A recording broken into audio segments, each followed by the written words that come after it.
इस क्वेश्चन में कह रहा है if the simple interest on a sum of money at 10% per annum for 3 years ₹1500।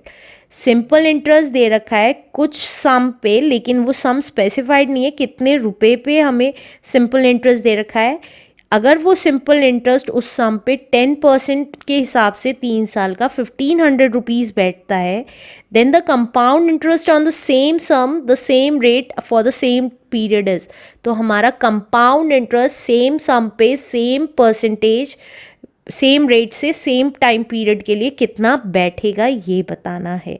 तो हमें सम नहीं दे रखा, दैट मीन्स प्रिंसिपल नहीं दे रखा, तो हम पी मान लेंगे। हमें सिंपल इंटरेस्ट दे रखा है दैट इज़ ₹1500 का, कितने पे, रेट पे, दैट इज़ 10% रेट पे, और टाइम है हमारा 3 years का। तो हम सिंपल इंटरेस्ट का फॉर्मूला लगा देंगे प्रिंसिपल निकालने के लिए। तो उसका फॉर्मूला होता है P/R/T/100। अब सिंपल इंटरेस्ट हमें दे रखा है 1500, जो वैल्यूज़ दे रखी हैं उसी के नीचे लिख रही हूँ। P as it is, rate हमारा है 10% और टाइम है हमारा 3 years। तो P कैसे निकलेगा? P अपनी जगह रहा, 1500 अपनी जगह रहा, और जो 100 यहाँ डिनोमिनेटर में था वो मल्टीप्लाई होकर न्यूमरेटर में आ गया, और जो 10 और 3 न्यूमरेटर में थे वो डिनोमिनेटर में आ गए। अब जो कैंसिल होता है उसको कैंसिल कर देंगे, 0 से 0 कैंसिल हो गई, 3 1 ज़ा 3, 3 5 ज़ा 15 और 2 zeros। तो हमारा प्रिंसिपल कितना आ गया? 500 इंटू 10 दैट इज़ ₹5000 आ गया, राइट। अब प्रिंसिपल पता चल गया तो कंपाउंड इंटरेस्ट निकाला जा सकता है, लेकिन कंपाउंड इंटरेस्ट निकालने के लिए हमें क्या निकालना पड़ेगा? अमाउंट। जो कैसे निकलेगा? P into 1 + R upon 100⁻n। तो P था हमारा 5000, 1 + R था हमारा 10% और टाइम था हमारा 3 years। तो ये कितना आ जाएगा? देखिए 5000 एज इट इज़, अब 100 LCM आया तो ऊपर क्या बच गया? 100 + 10⁻3।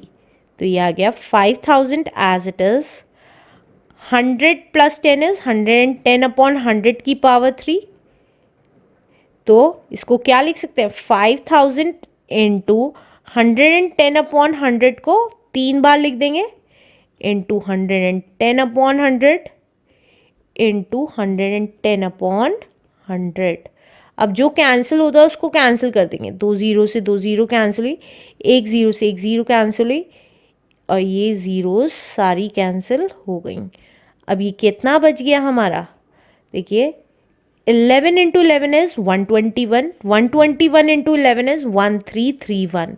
तो ये आ गया 1331 की मल्टीप्लाई 5 में, 5 1 ज़ा 5, 5 3 ज़ा 15, 16 एंड 6। तो हमारा अमाउंट आ गया ₹6655 का।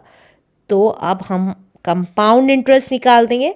कंपाउंड इंटरेस्ट का फॉर्मूला होता था अमाउंट में से प्रिंसिपल माइनस करना। 6655 में से प्रिंसिपल जो था हमारा 5000 वो माइनस कर दिया, तो हमारा ₹1655 हमारा क्या आ गया?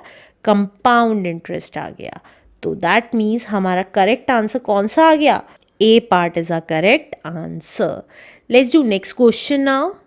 इस क्वेश्चन में कह रहा है if the compound interest on a certain some for 2 years, अगर कंपाउंड इंटरेस्ट किसी सम पे 2 years के लिए 10% पर एनम के हिसाब से कंपाउंड इंटरेस्ट ₹1050 है, तो हमें वो सम निकालना है कि कितना होगा। तो मतलब हमें कंपाउंड इंटरेस्ट दे रखा है दैट इज ₹1050, सम नहीं दे रखा मतलब प्रिंसिपल नहीं दे रखा, टाइम दे रखा है हमें 2 years का, और रेट दे रखा है हमें 10% पर एनम का। तो हम प्रिंसिपल कैसे निकालेंगे? देखिए कंपाउंड इंटरेस्ट का फॉर्मूला क्या होता है? अमाउंट में से प्रिंसिपल माइनस करना। तो अब देखिए अमाउंट का फॉर्मूला क्या होता है, अमाउंट कैसे निकलेगा, फॉर्मूला लगा के, जो कितना था P into 1 plus R upon 100 की पावर n और माइनस P ये वाला, राइट। ये हमने अमाउंट का फॉर्मूला लिखा है और ये माइनस P। अब कंपाउंड इंटरेस्ट हमें दे रखा है 1050, प्रिंसिपल हमें दे नहीं रखा 1 प्लस, रेट हमें 10% दे रखा है और टाइम हमें 2 years दे रखा है। तो अब इसको सॉल्व कर लेंगे। 1050 as it is, P as it is. अब 100 LCM लिया तो ये कितना आ गया, 100 1 100 प्लस 10 की पावर 2 माइनस P। तो ये आ गया 1050 as it is, P as it is, 100 plus 10 is 110 upon 100 की पावर 2 माइनस P।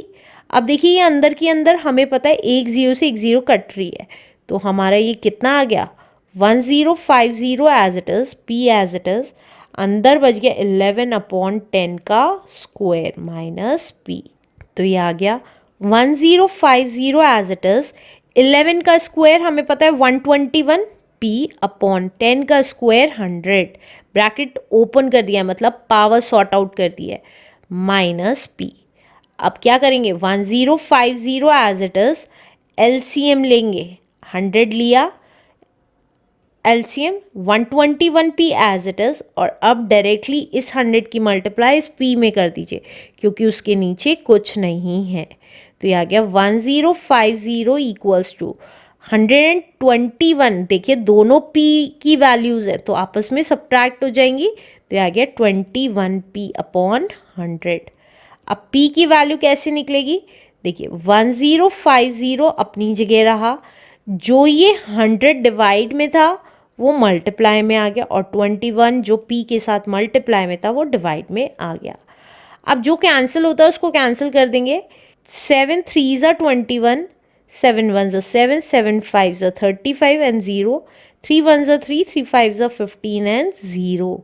तो हमारा P कितना आ गया 50 इंटू 100, दैट इज़ 5000 रुपीज़ पे हमारा कंपाउंड इंटरेस्ट दे रखा था। तो हमारा करेक्ट आंसर है C part is a correct answer. Let's do next question now. इस क्वेश्चन में कह रहा है फिलिंग इन द ब्लैंक्स, हमें फिलिंग इन द ब्लैंक्स करने हैं। अमाउंट का फॉर्मूला क्या होता है, देखिए हमने सीखा था फर्स्ट पार्ट के लिए, अमाउंट का फॉर्मूला होता है P into 1 plus R upon 100 की पावर n। तो यहाँ क्या आ जाएगा हमारा R आ जाएगा, राइट। अब सेकंड पार्ट में क्या कह रहा है, अमाउंट माइनस प्रिंसिपल करते हैं तो क्या आता है वो हमारा कंपाउंड इंटरेस्ट। कंपाउंड इंटरेस्ट का फॉर्मूला होता है, तो यहाँ पे लिख रही हूँ कंपाउंड इंटरेस्ट आता है जब हम अमाउंट में से प्रिंसिपल माइनस करते हैं तब। अब देखिए थर्ड पार्ट में कह रहा है if the value of a machine is ₹P, अगर मशीन की वैल्यू P रुपीज़ है and it depreciates at R% per annum, then its value after 2 years is, तो 2 साल बाद उसकी वैल्यू कितनी होगी अगर वो डेप्रीशिएट कर रही है R% से। तो थर्ड पार्ट देखिए प्रेजेंट वैल्यू P है, डेप्रीशिएट करिए R% से और 2 साल बाद की वैल्यू निकालनी है। 2 साल बाद की वैल्यू मतलब अमाउंट निकालना है, तो वो कितना आ जाएगा, A मान लेते हैं 2 साल बाद की वैल्यू को, तो वो आ जाएगी P इंटू 1, डेप्रीशिएट के केस में माइनस होता है R%। अब क्योंकि यहाँ पे 2 years दे रखा है, पावर n होती है की पावर n देखिए कितना दे रखा है 2 years, तो 2 हो जाएगी, राइट। तो हम यहाँ लिख देंगे P into 1 minus R upon 100 की power 2 is the answer. Let's do last part now. Last part में कह रहा है if the population P on a town increases at R% per annum, अगर पॉपुलेशन जो P है वो इंक्रीज हो रही है R% से, then it's population after 5 years क्या होगी। तो देखिए अगर पॉपुलेशन P है, हमें बाद की निकालनी है पॉपुलेशन, तो A निकालना है मतलब, राइट। तो P हमारा पॉपुलेशन है इन द टाउन, इंक्रीज हो रही है, इंक्रीज के केस में प्लस करते थे, R% से इंक्रीज हो रही है तो R अपॉन 100। 5 साल बाद की निकालनी है, की पावर n होता था तो n क्या हो गया, 5 हो गया। तो हमारा यहाँ आंसर क्या आ गया, p into 1 plus r upon 100 की पावर 5 इज द आंसर।